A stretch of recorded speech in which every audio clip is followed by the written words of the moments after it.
Thank you for participating, Prajne, and thank you for giving opportunities to other participants to win. I know when you play well, you really don't give anybody a chance. Okay.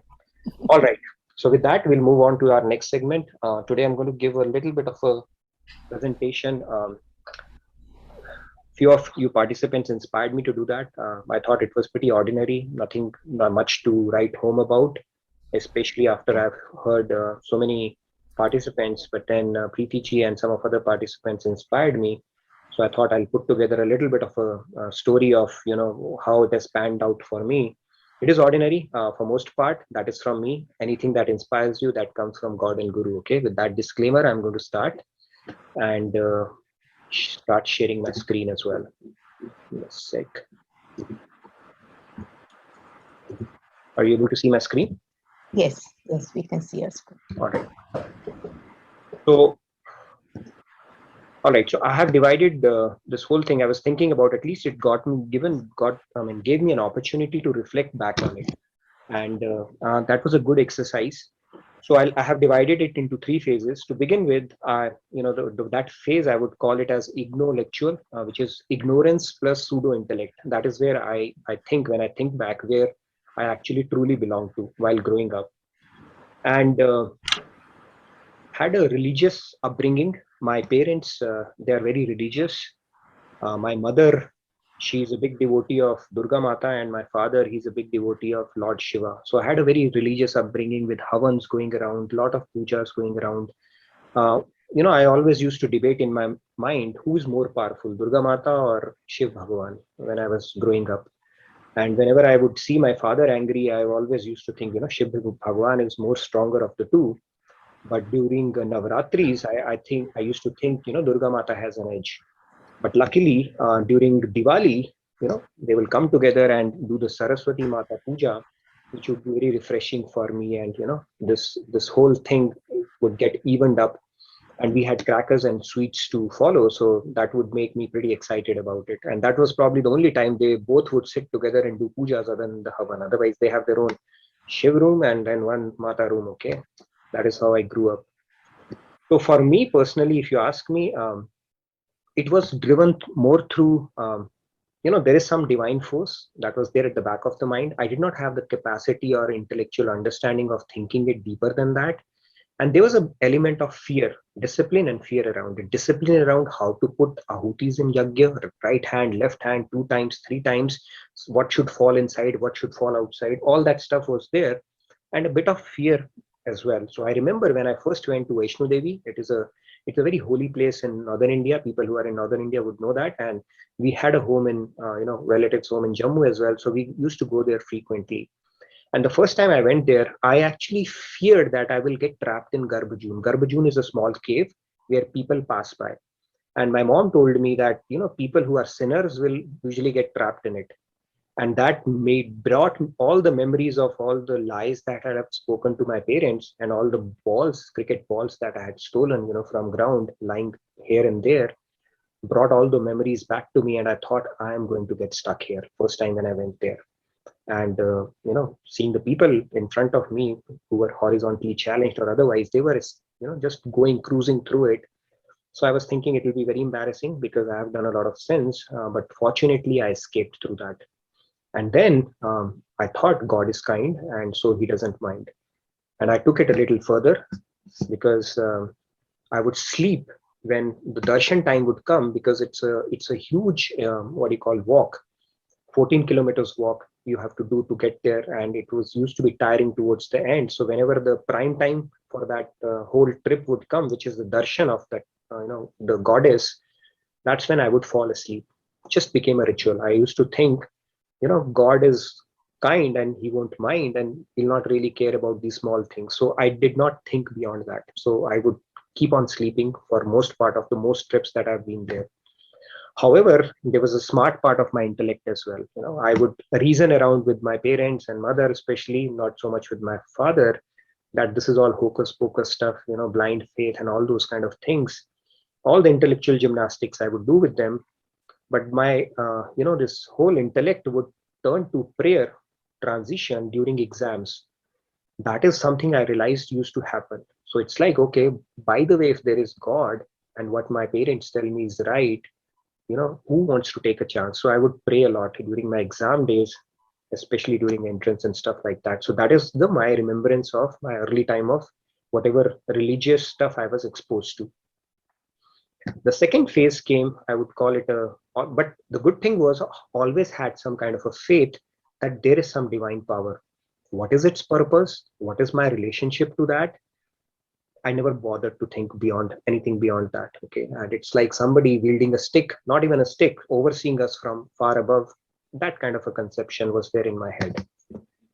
Now, moving on, the initial spark, that's where things started turning around. So I went from, the first time I went through my job, I came to Charlotte. And on one of the days, I was working in office, just got late. It was pretty late in Charlotte evening, the winter time. And when I was sitting in the bus, there came a clown, a lady who was a clown. Her name was Nitai, by the way. She came over to me and with a balloon. And she was a clown. She would amuse all the patients and go to hospitals. She just came to me. I think looking at me, she probably understood I'm from Asia and probably from India. She came to me and started making Hanuman in front of me and started talking about Ram Bhagwan and all that stuff. And I was very amused that she's she's an American and she knows more about Hanuman, Ram Bhagwan, Ramayan, Lord Krishna than me. So that got me really fascinated. I asked her, how do you come to know, about all these things? And she asked me, where are you going? And I told her which apartment complex I'm going there. Coincidentally, she was also going there. There's another coincidence. She was going right next to the apartment where I was staying with my friends. She said, great, you are going there. I'm also going there. You come to that place. So I said, what are you going to, what do you go, why are you going there? Do you live there? She said, no, we have a Bhagavad Gita session every Tuesday and Thursday. Why don't you come there for prasadam? I said, prasad means free food. She said, yes. And that is what attracted me. And I went along with her. Now, when I went there, I was introduced to, there was a guy, he was an Infosys guy. I was in Infosys at that time. He used to take those Bhagavad Gita sessions. He used to follow ISKCON, and I was introduced to Hare Krishna mantra at that time. My only attraction to attend those sessions used to be the free food, right? Somebody is going to give prasad on Tuesdays and Thursdays, but I persisted. And I always used to listen to him with fascination, never with skepticism, which was probably God's grace. I said coincidence, that clown met me, that was not a coincidence. When I connect the dot back, it actually set the things in motion. And when I was introduced to this mantra, the only thing he told was to keep reciting it. It was like collecting pearls. And I said, all right, there's no side effect. Let me just continue to do that. And then he started going through some of the discussion topics about Lord Krishna, who Lord Krishna is. And I was very fascinated. For the first time, I was really hit by this concept that Lord Krishna is saying, I'm God. And I started, whoever was around me, even over the calls at home with my mom, my relatives, cousins, do you know who Lord Krishna is? He claims he's God. God is different from demigods. That was the only thing I would talk for those 6 months for as long as I was there in Charlotte. Second interesting phenomena that happened was I was actually doing this practice because this guy was saying, you just continue doing that. And I simply kept on doing it. Okay. I said, all right, what's the harm in doing that? So I started filling the voids in my day with this mantra whenever I would have time, walking towards the bus, through the bus, when I have some time after lunch. I just started filling it in. It was like collecting pearls. That was the only thing he had told me. Those 6 months were magical. Okay. Magical in the sense I can't articulate it, but I know something special was happening. I was never technically good. I always tell everybody who asks me what do I do for a living, I said I decided to become an engineer because it's better to be a bad engineer than a horrible doctor. Never good in IT. Somehow I've been surviving till this date. And those days, I think one of our key technical person had left. And I don't know what I did, how I picked up the technology, Java, C++, code mesh, wrappers, never, not something I could have ever done. But I was completely relaxed. There was absolutely no anxiety, no fear, nothing. I would chant, look at, hear Bhagavad Gita, get inspired, talk about it. And that is how I spent my 6 months, got a lot of awards, which I would have never gotten, for my technical stuff because I was never good at it.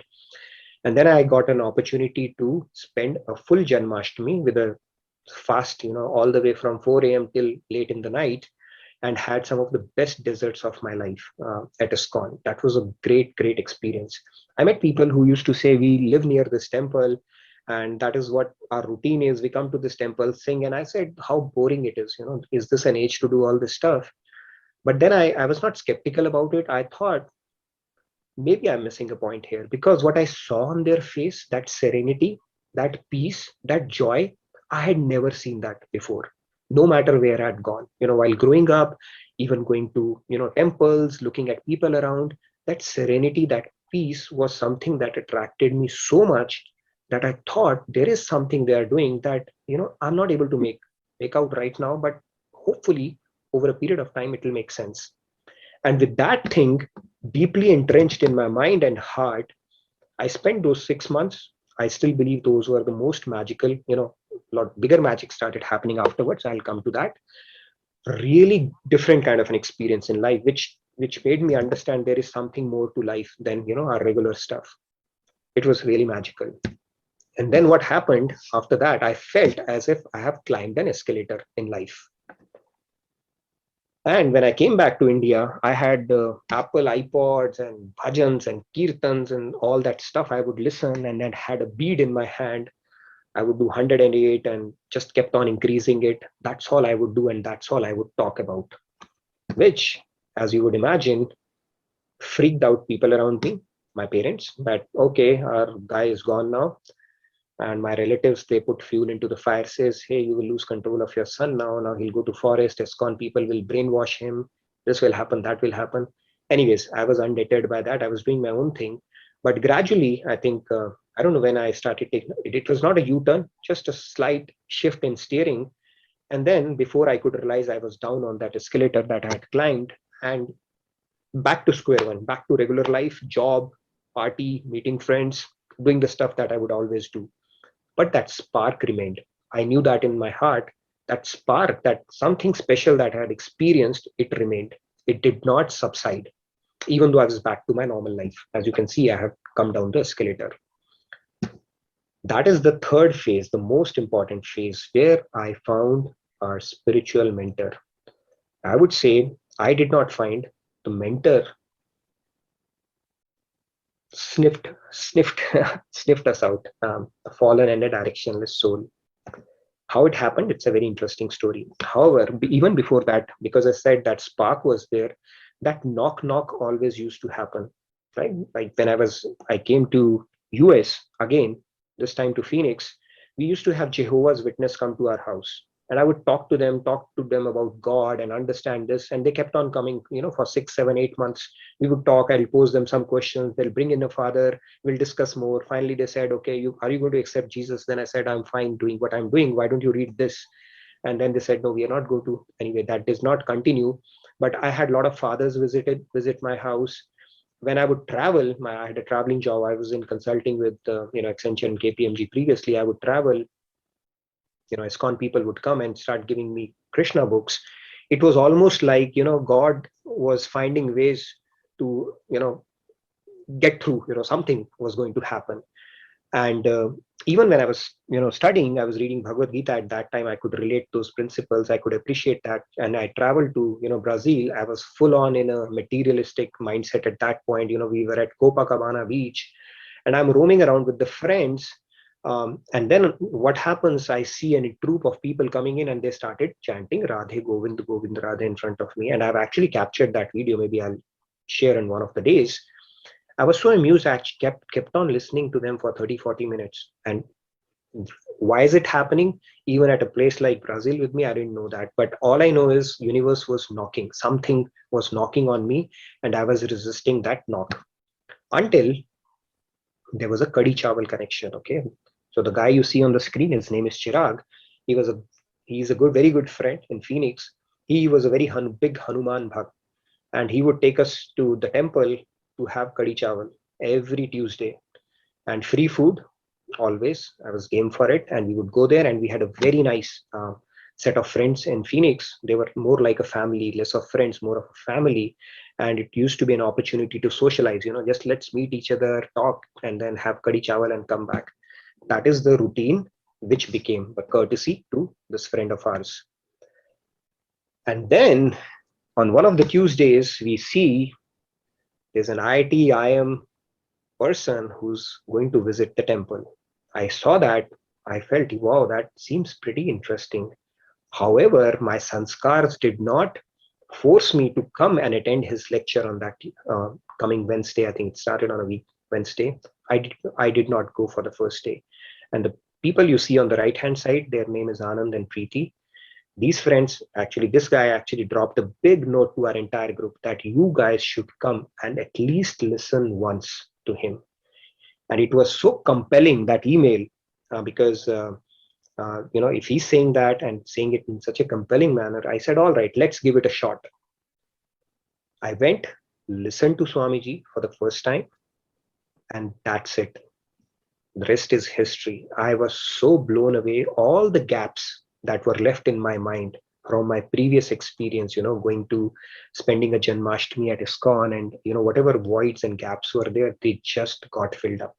And I was introduced to Radhe Radhe, and that was the turning point and probably the best thing that happened to my life. We attended the one full week, and then went to a retreat immediately afterwards. And that experience, again, it's not something I can articulate. It's like you start feeling 10 feet above ground. That much freedom you start feeling from mind. It's just like a jigsaw puzzle falling in place. And I still remember the impact of understanding, in his lecture, some of the things, why we seek bliss, who are we, what is Mansi Bhakti, multiplication with zero that we speak about, ability to strike relationship with God as a lover, as a kid, as a friend. All these concepts were mind-blowing concepts for me. And the way some of these esoteric concepts, scriptural concepts, he narrated with such a ease and clarity, I was simply blown away. And by the end of the lecture, he said, if you have gotten inspired, from what I've told you, it's just a drop in ocean of what I have received from my guru. That one statement made me think, if he has so much of knowledge and he has surrendered his intellect to somebody, that person must be of a very superior intellect or at a very superior quality. I didn't have that understanding. And then I started listening to Kripaluji Maharaj. Some of his lectures, Maikon, Merakon, they are just unbelievable. You cannot find much more in-depth knowledge or information about Vedas, scriptures with such a command, bibliographical reference, cross-reference, and authority than some of the stuff that I got introduced to. So that is how the journey, whole thing started. Now I'll introduce my team A, team B, TC. Now it's like what have been my little bit of realizations, throughout this journey. I'm going to talk a little bit about that. I just told you how this whole thing started. I still get goosebumps when I think about how it all started, because I thought I was very undeserving and had not so much of eligibility to actually get a mentor, just coming your way. But that is why God is causelessly merciful. Maharajji and Swamiji, they sniffed us out from Phoenix. Okay, for whatever reason it happened, I'm still indebted to our friend who actually called us.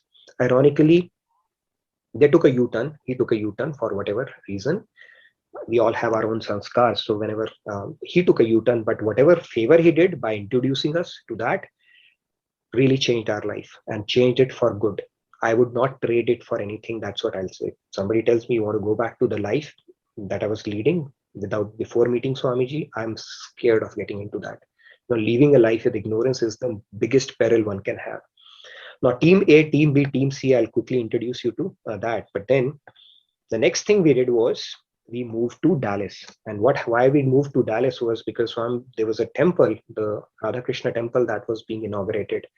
And something told me to actually make it a priority to go there. We did not go there for the first 4 days because we were in Costa Rica for one of our friends' wedding. But last 2 days I came here with my parents, and just a small thought came to my head. How nice it would be if we, start living a life near a temple and can integrate or incorporate spirituality in our day-to-day life. It would be wonderful to have our little one grow up to these things as well. Just a small thought I had when I came here in July. And within a span of next 4 or 5 months, we had, given up one of the stable jobs of my wife. We had a house, a very well settled life, 10 years in Phoenix, an extended family of friends. Everything was settled. We turned the model upside down. People thought we've gone insane. It did not make sense financially. It was financially taxing, did not make sense logically, because everything was settled and we just turned it upside around. And I said, we are moving. I don't know, an invisible hand was guiding me or telling me to do that. I didn't have a game plan. I did not have a permission from my company whether I could do that or not, but just that thought that we have to move. And within 6 months, it happened. Just worked out. Everything just worked out. And that is where the RKT connection I'm going to talk about. This temple inauguration, when I came there, the seeds were planted, and within a matter of 5, 6 months, we were here. We left everything, right, as if nothing existed. It was a big decision. Um, we had to shake ourselves out of our comfort zone in so many ways. But I'm glad that thing happened, and it actually changed our life for good. And I'm going to talk a little bit about that as well. Now, team A, team B, team C. Okay, it's an important thing. This was our team A, which I spoke about. It was an extended family. It is our extended family even now. In Phoenix, we spent 10 years with them. A lot of emotional attachment we had with them, and that used to be our team A. I always used to say, anytime we would have to socialize or meet, these would be our family and friends there, and even now we interact as well. Then there was a team B as well, because I did in my master's MBA from Glendale, Phoenix. I had a lot of people from all across the globe, and networking and globalize, having that global outlook, all those things were there. So I had a lot of big group there as well. We used to socialize, meet, network, plan a lot of things. So that used to be the team B, until we were introduced to team C as well, which used to be our spiritual team. We would meet over Bhagavad Gita sessions, do kirtans, satsangs. And I used to joke around, we have team A in the priority order, B, and then C. And we would have, balance out everything over a week. Okay, we've got our spiritual dose. Now it's time to socialize. Now it's time to, meet other friends as well. And that is how it used to go over. Over a period of time, if you look at it, this is how the ranking was for each one of them, at least the hierarchy we had said. But as we started realizing, we started losing interest in team B, because those interactions stopped adding any value. Basically, with a lot of parties used to happen, socialize used to happen. So we started losing interest in that. That started falling away by itself. Interestingly, team A started a lot of people, they started losing interest in us, because our interests would hardly have any intersection, because we would go for satsangs and things. So there was a little bit of a uncomfortable feeling, as a lot of you people would know that as well, right? What are these people doing? And then interaction would still be there, but something started shifting a little bit there as well. And then the third team, obviously, we had to let go, because we had made a decision to move on. And that is where the team D, which is Dallas team, it came over when we moved here. It was gradual, but an effortless transition. Right from day one, when we came here, it was as if we were living here for decades. It was like fish taking to water. It reminded me of the shloka from Bhagavad Gita, Tesham Nitya Abhyuktanam Yogakshemam Vyamyaham, where God, it starts, to provide what we lack, preserve what we already possess, and take away that we do not need. It starts happening all by itself. You don't even have to put effort. Like Swamiji says, Sansar छोड़ना ही नहीं पड़ता, छूटने लगता है. Automatically it starts happening. And that was a realization I had, when all this transition happened. Now, getting back to some of the reflections throughout this journey. Now, the spark has still not become a fire. It's not that I've been doing a lot of stuff, but at least it's better than how I started off with. And I don't really have to fear about climbing down the escalator again. At least it's, hopefully, fingers crossed, it's not going to be a point of U-turn anymore. But here are some of my humble reflections throughout this journey. The first one is the power of God's name. As I said, those 6 months were magical, and when I was introduced to Radhe Radhe, Radhe Govind, Hare Krishna, Siya Ram, any name of your Ishtadev that you do, if you start feeling it, the voids during your day, spaces with those, it is going to have a magical impact. That's why we did that challenge as well. And a lot of you can vouch for it if you have persisted with it. If you can supplement it with bringing in remembrance and the form of God, that is the thing. There's nothing better we can do to ourselves. That is one of the. Second is we are perfectly situated where we need to be. Universe is waiting for us to open the floodgates. Second thing on this path, I'm sure a lot of you can actually relate to it as well, is that universe is actually waiting. It's just like all the things start getting aligned. Knock is going to sound louder. And it's almost like the moment you make spirituality your priority, a lot of things, a lot of signs will start opening up around us, which will reinforce this message. And wherever we are is perfect. There's no reason to complain only if we had started it earlier, or why didn't it happen to me sooner. We are perfectly situated because we need to go through those experiences, and those are the experiences which will end up defining us who we are today. And if we don't go through that, probably we'll not be where we are today. So that is the second thing, one of the reflections I had. Third most important thing I had was when we start making God as a center of our life, Maya starts aligning. The things, your work, profession, relationship, friends, all those things start aligning around by itself, so that distractions start getting cut off.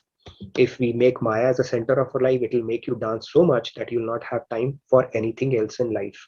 So when people complain, we are so busy with our kids, with our daily routines, with our jobs.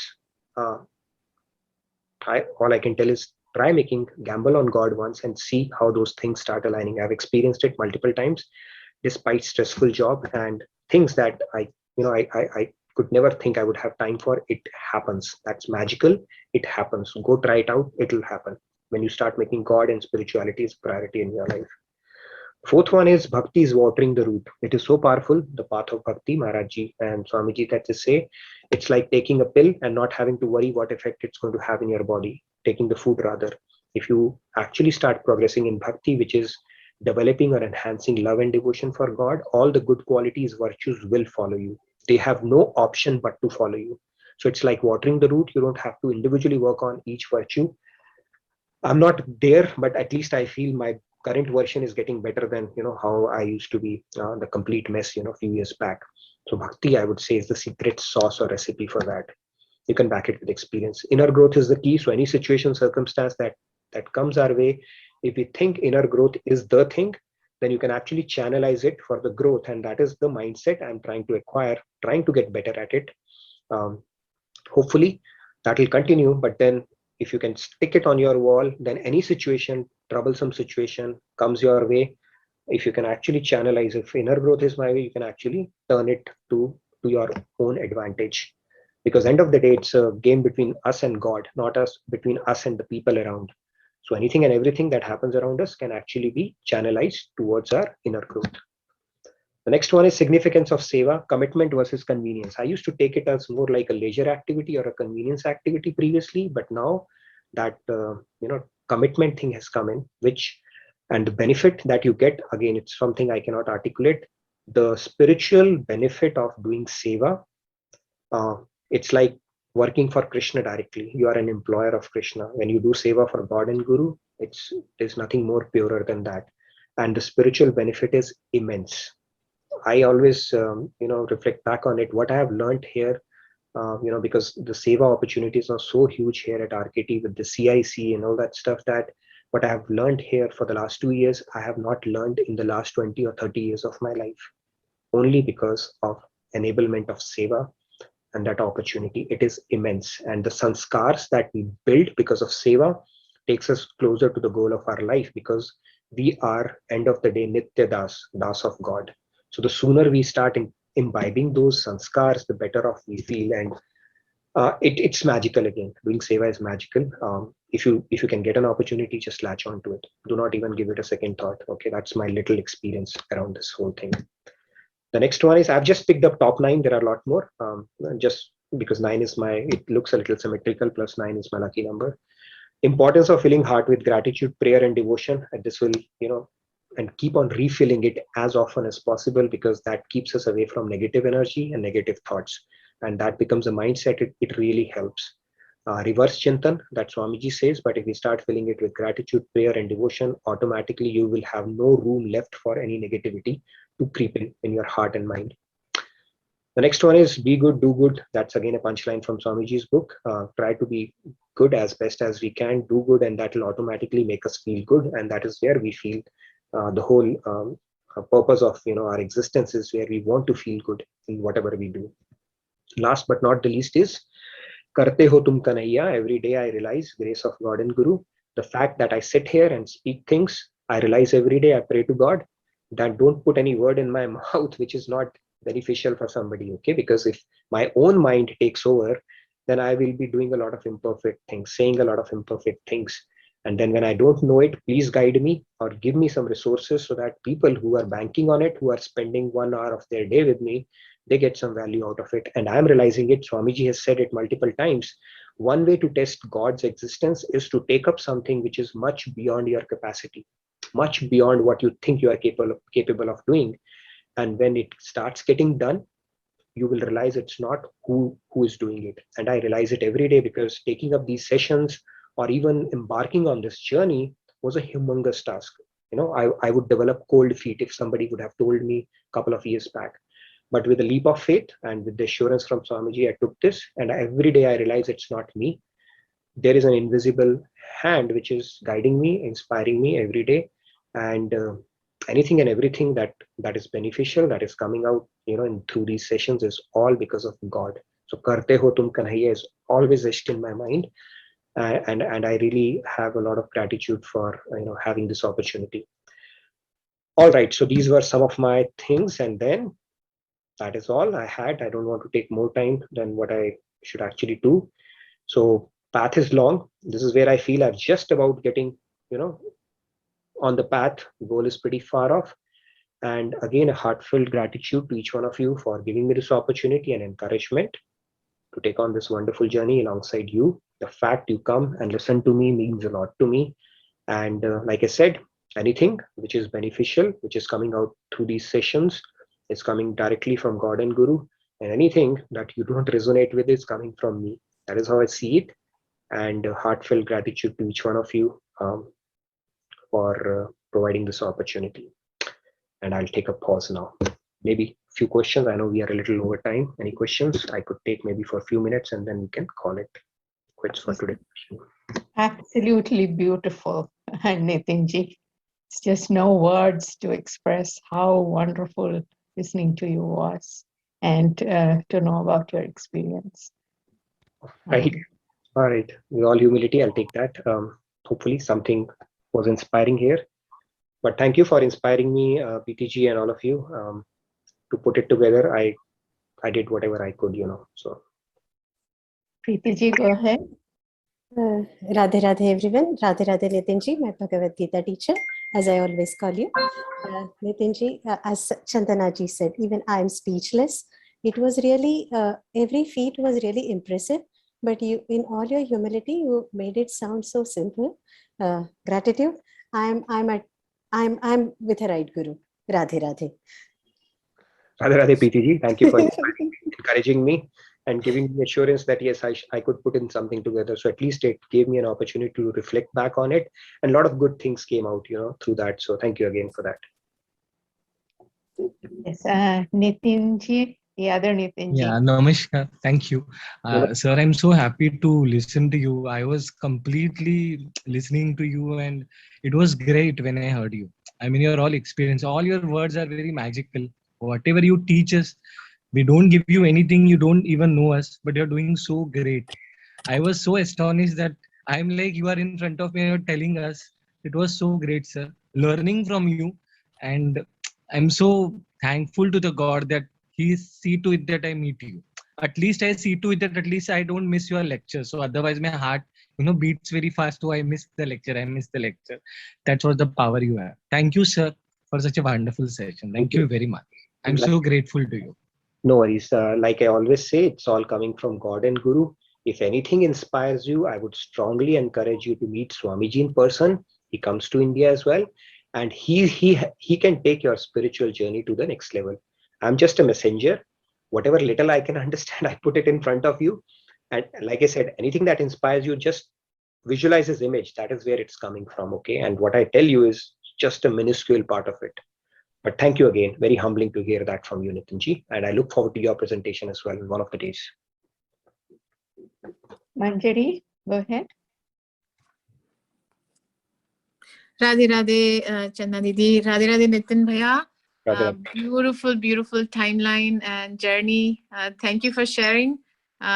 We know each other since for the last 2 years, yet I guess we never had a chance to know each other so well. But today I got to know you and your journey in a deeper way. So I really loved it. Thank you for sharing it. It's inspiring.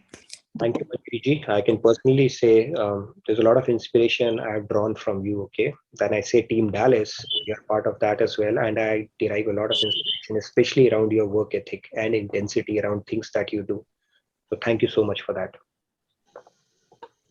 Shikhaji, please go ahead. Radhe Radhe ji.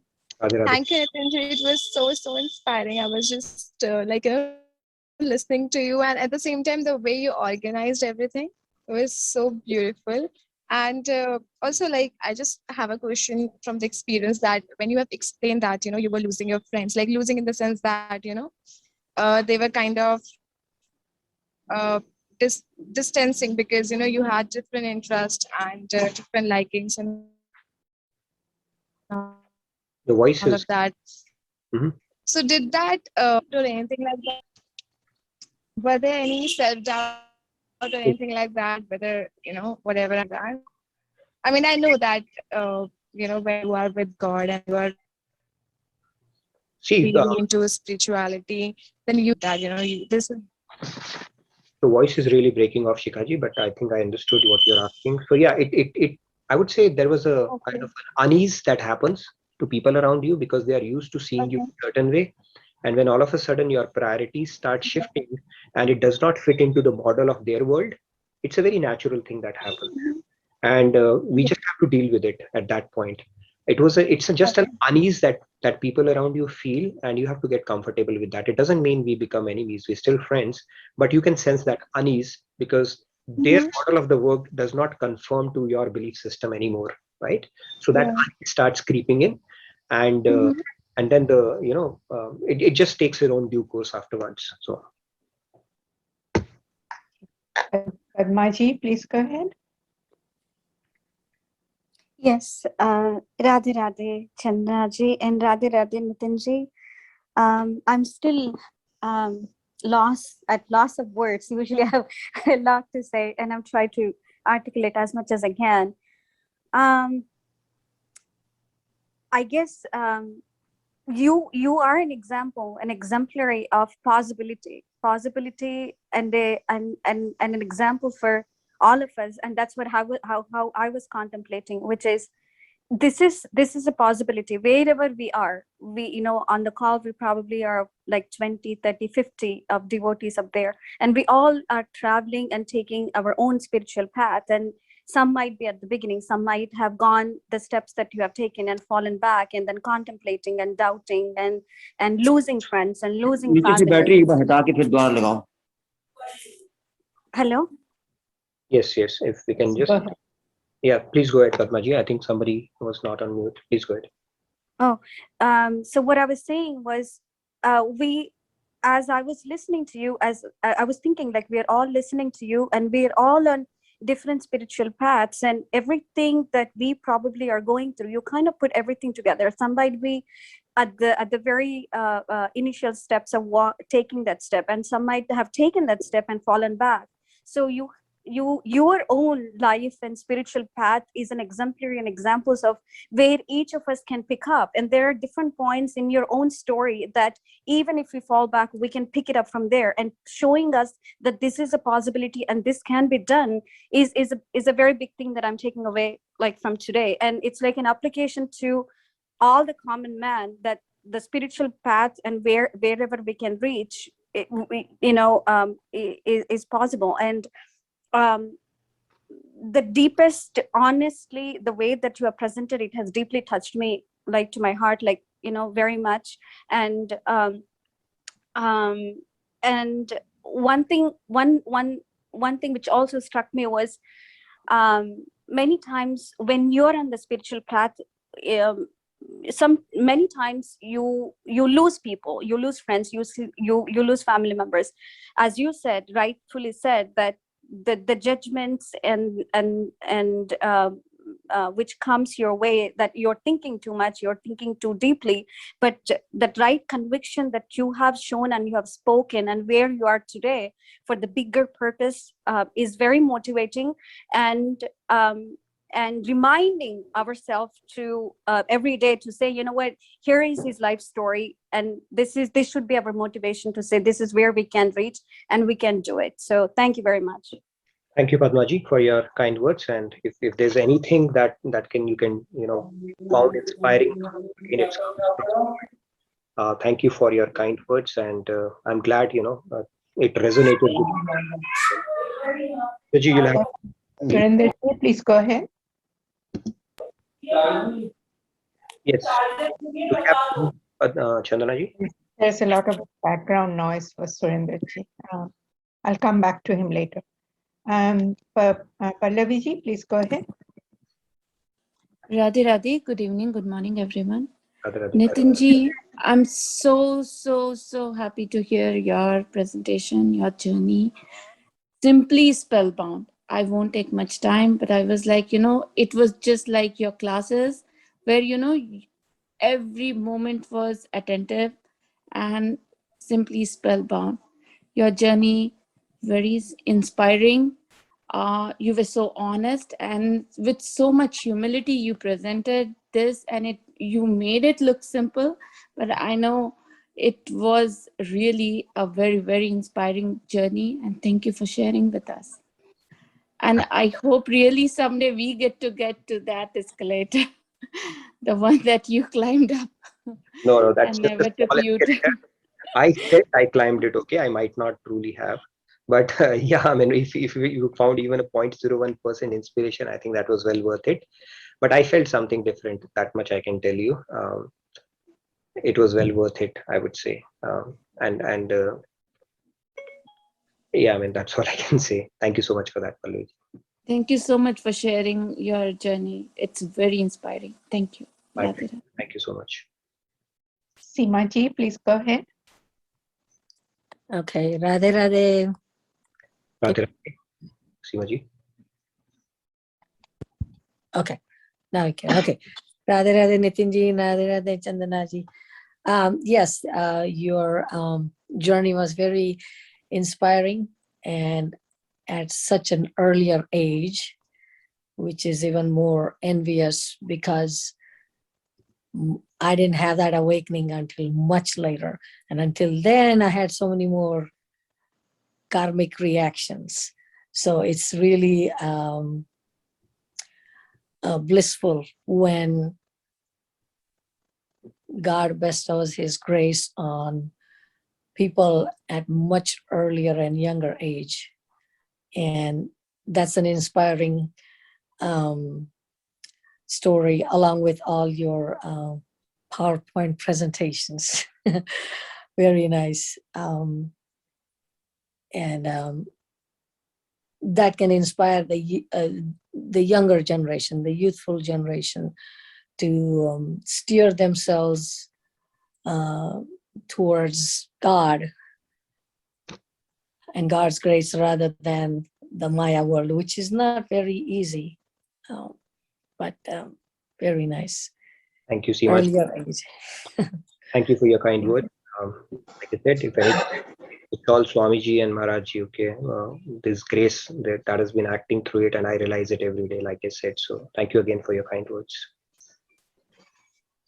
Shamji, please go ahead. Sham Arora. Radhe Radhe. Radhe Radhe. Shamji. Good to hear your journey. And I really envy you. If I can ask your age, how old are you? Sorry, but you mean to say how young am I, right? Sorry? You mean to say how young I am? I would say I'm a double teenager, okay? More than a double teenager. So good to know your young age. When I see people around myself, I'm fairly old, okay? When we meet in person, then I'll tell you my true age, but I'm fairly old. Yeah, that was I do not see that distance between you and me. I don't know, somehow I feel so blessed I am, that because the day I told you earlier also, the day I joined your sessions, I do not feel that you are in US or I'm in India. I just feel me that somewhere around me. So your journey is truly inspiring, and I really envy sometimes my close people around me, because I took some time to come at this stage, and still I am not there.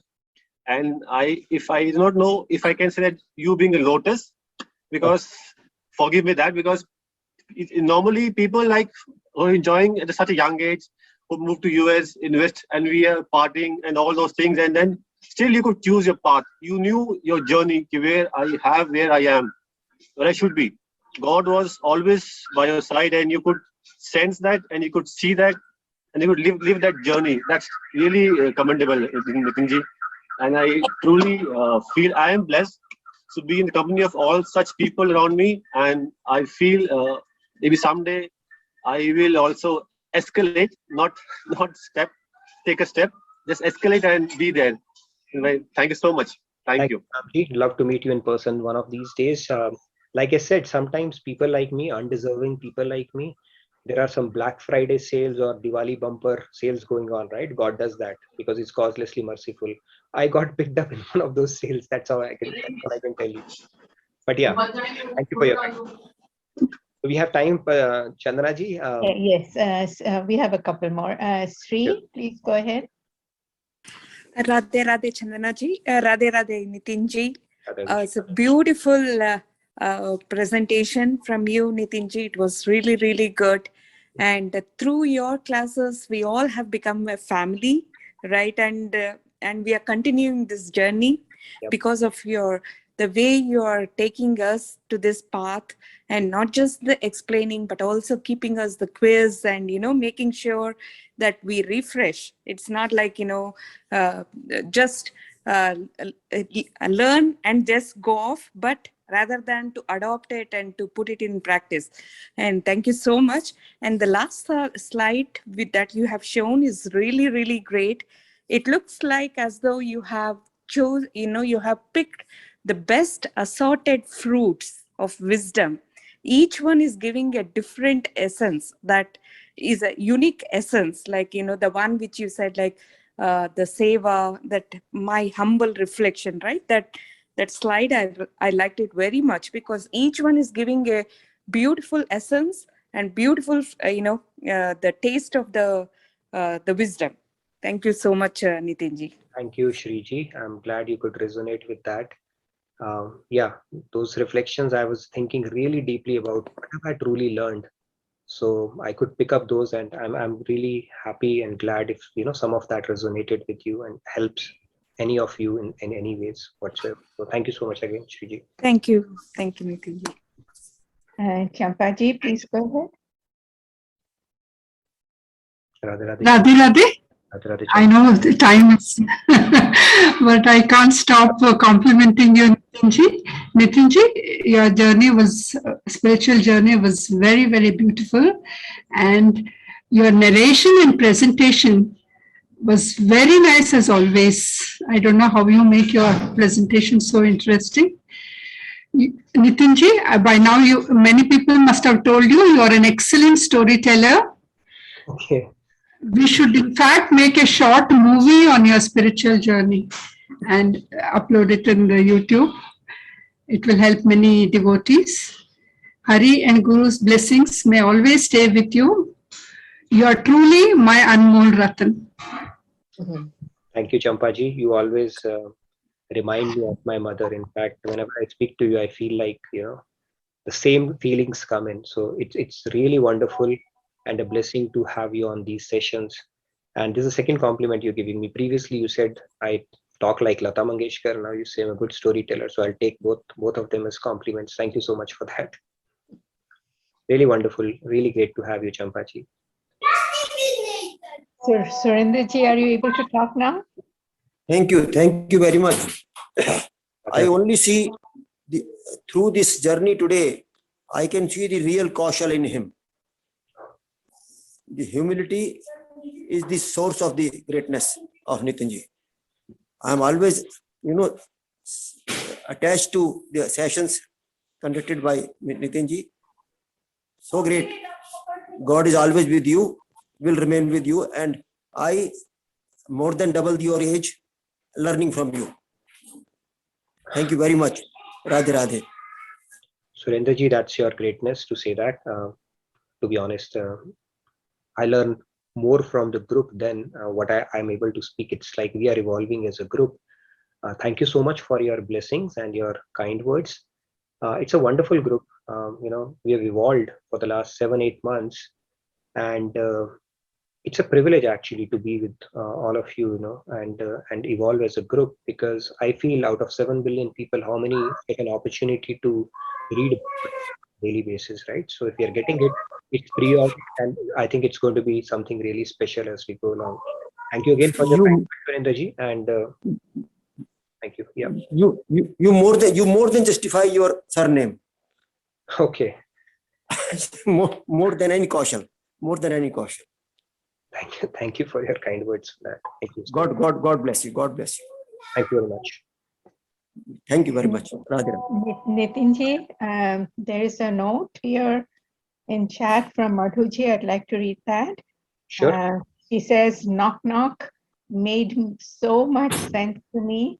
I was with you in your journey and thinking of my own. Grateful to you, God, Swamiji, and Maharajji.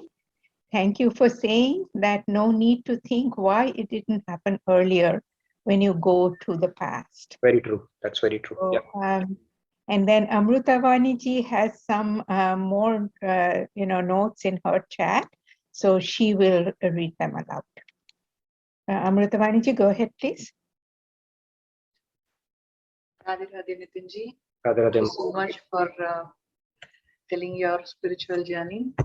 Very happy to hear it. And there are a few comments in the chat. Let me read it quickly. It is from MJG. Awesome presentation. God bless you for the realization. Gives so much positivity and encouragement. Radhe Radhe. Thank you. Thank you. Then so thankful for sharing your journey, Rachna ji.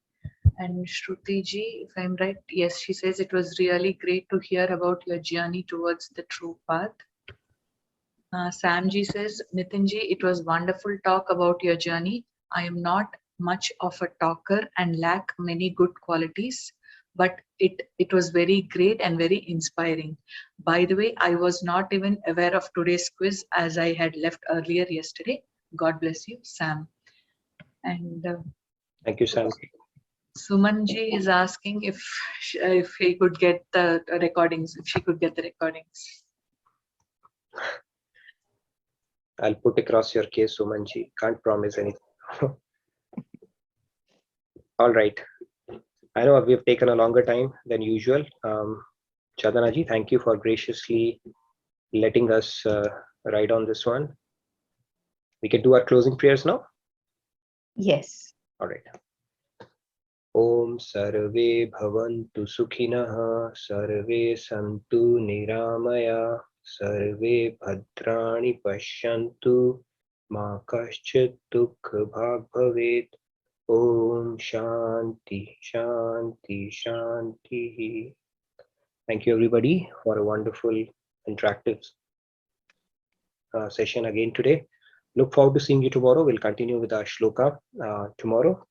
And have a wonderful, wonderful day and a great rest of your evening. Radhe Radhe. Radhe Radhe. Thank you. Thank you. Thank you, everyone. Thank you for attending. Thank you, Nitinji, for this wonderful presentation. And we will meet again tomorrow. Radhe Radhe. Thank you, Radhe Radhe. Amrutavani ji, you can close the session. Okay, Chanaji, thank you. Thank you, everyone. Thank you, Chanaji. Radhe Radhe.